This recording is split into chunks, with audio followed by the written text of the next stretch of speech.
Chapter 1 Gabriel. Heartsong was a K-class star. Many were excited when it was found, as the star was a possible site for terraforming and later colonization. Seed ships were sent out, and then nothing. It was charted, filed, and forgotten as humanity spread through the stars. 4 years after the founding of the Dominion, newly crowned Emperor David tasked his leading scientists to find new homes for humanity in the corner of the universe. On the eastern edge of the Dominion's borders, they found dozens of potentially habitable worlds, as well as the first signs of intelligent life, the alien Abasi. But then a wayward satellite discovered an ancient alien jump gate in the Sol system. Abruptly, everything changed as top research facilities figured out how to use them, even though they were unable to replicate them. The gates allowed faster-than-light travel and created an entirely new competition, the space colonization race. New stars were opened for exploration and settlement, and humanity spread like wildfire. Worlds were settled, and early man's tribalism reared its head, as the distance between Earth and the rest of humanity enabled some to break away from their old home. Even the Dominion, once a stalwart member of the Caliphate of Earth, eventually rebelled against its tyranny. Through all this, Heartsong stayed in the shadows. It would have remained in isolation indefinitely, but for a lone jump gate that was discovered when one of the Dominion's exploratory survey teams mistakenly rounded pi off to the nearest 10,000th. They sailed out the wrong way and ended up at Heartsong. Lost and with no apparent way home, the team tried reversing the mathematical equation that had sent them to the star, and miraculously found their way back to Dominion space. Much to their surprise, the researchers found that almost 2 months had passed since they'd entered the gate from the other side, even though their journey had only lasted minutes. Heartsong had been rediscovered, along with its now terraformed, hospitable planet. However, due to the large spatial gap between the planet and the rest of the Dominion, it was decided the planet would have no seats in Parliament. It was simply too far away, and there were other issues with the star system as well. Most notably, its planet, dubbed Maelstrom by its inhabitants, never seemed to be where it was supposed to be when ships arrived.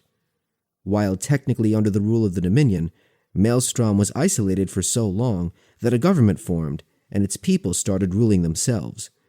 That is, until the current emperor decided to rein in all of his wayward planets. While his primary focus was the planets lost to the Abasi along the greater eastern borders, this also included the Heartsong system. The people of the system protested. They'd been isolated and on their own for so long that they resented any form of Dominion interference. This led to open rebellion, a rebellion that would not be tolerated by the Emperor. Initially, Marines were dropped onto Maelstrom. At first, the Marines made excellent progress, cutting off a large portion of rebels from their supplies and crushing them in the field.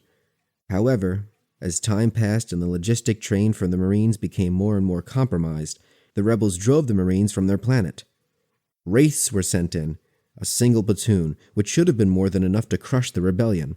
However, the inhabitants of Maelstrom were an industrious bunch, and the platoon mysteriously disappeared. Impatient, the Emperor decided that the only way to conquer Maelstrom, outside of a full orbital bombardment, was to send in a Darkling. The Grim Reaper had arrived at long last, and his sickle lay bare, ready for the unlucky souls he'd soon claim for his own. All this passed through Gabriel's mind in the blink of an eye as he stared into the mirror. He barely recognized the face looking back these days. Once his face had been filled with laughter and light, but he'd seen too much death and destruction in the 3 years since he'd left his homeworld to save his lost love. Creases lined his forehead from his perpetual scowl, and his smile no longer existed. His dark brown eyes, formerly warm and inviting, were now flat and cold. His face, devoid of hair, made the stark contrast even more shocking. His skin tone was lighter than it had been when he'd left Blaise-Sutil. Too much time in a suit and on ships traversing between worlds had left him pale. His muscular stature still remained, but had started to slough off the longer he was away from his high-gravity planet. Nowhere else in the Dominion of man was there a planet as dense as his homeworld. Keeping muscle tone took too much work on board a spaceship. He closed his eyes and rubbed his smooth head. With a grimace, he rolled his right shoulder, as a familiar pain shot up his arm.